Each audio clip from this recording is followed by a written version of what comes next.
Tip number 352 from the book 501 Contractor Tips. This is in the chapter of Contractors Beware. Beware of this. Tip number 352 is to avoid working around unsupervised children. And there's a few reasons. The biggest one would be the fact that you don't want them to get hurt. You're going to be dealing with lumber, materials, pipes that could roll.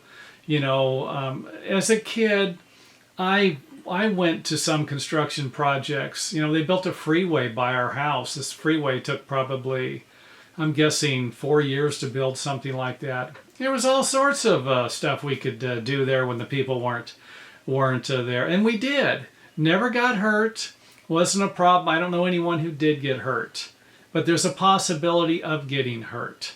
You're working with materials that if they're not stacked right, and a kid climbs on top, falls down, the whole stack of lumber collapses. Who knows what could happen to the kid. Another thing is you don't want the kids to put you in a situation where you get hurt.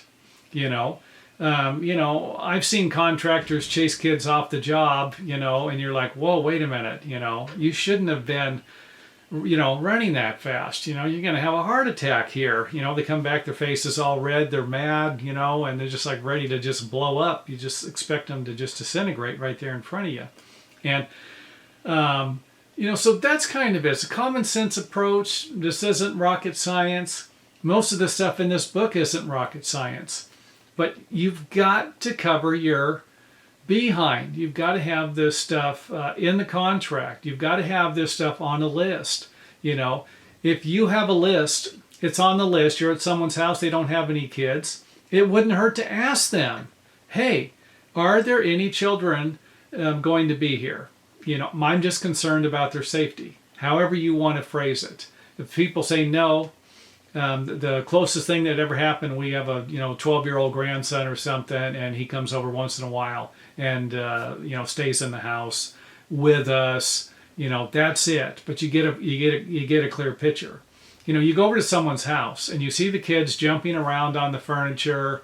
They're knocking stuff over. This isn't going to be an easy deal. The parents probably already are not supervising the children, so it might be a job you just want to avoid. And there are a lot of things that you can do, and I've said this plenty of times. There are a lot of things that you can do, you can avoid, a lot of problems you can avoid if you simply pay attention to what's going on while you're preparing yourself for the estimate, any interventions you have with these people.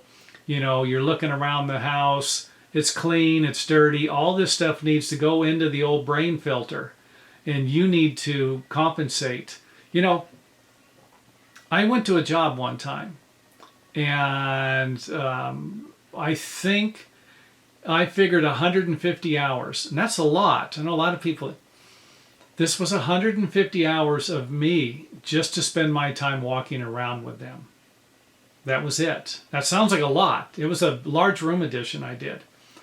And I know this is ridiculous, but this is something that I actually thought I was going to be doing. Well, it got to the point where I had chewed away at about 120 of these hours, and I'm only about a quarter way through the project. I had to tell the people. I had to say, hey, I cannot continue to walk around the project like this. And I would imagine that when the job was over, I probably spent over 200 hours with these people.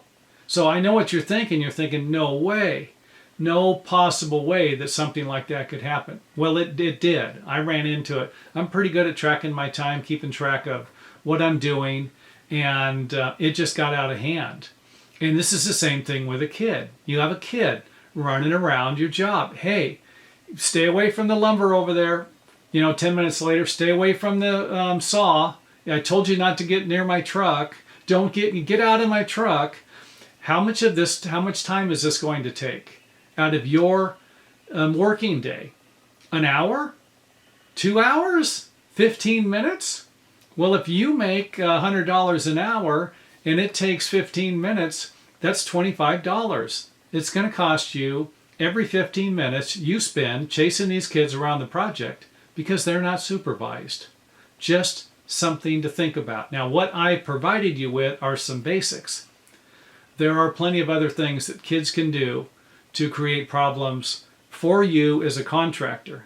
And if you are encountering these problems, you'd better be tracking them, writing them down, putting them on a list to make sure that it doesn't happen again, ever again in the future.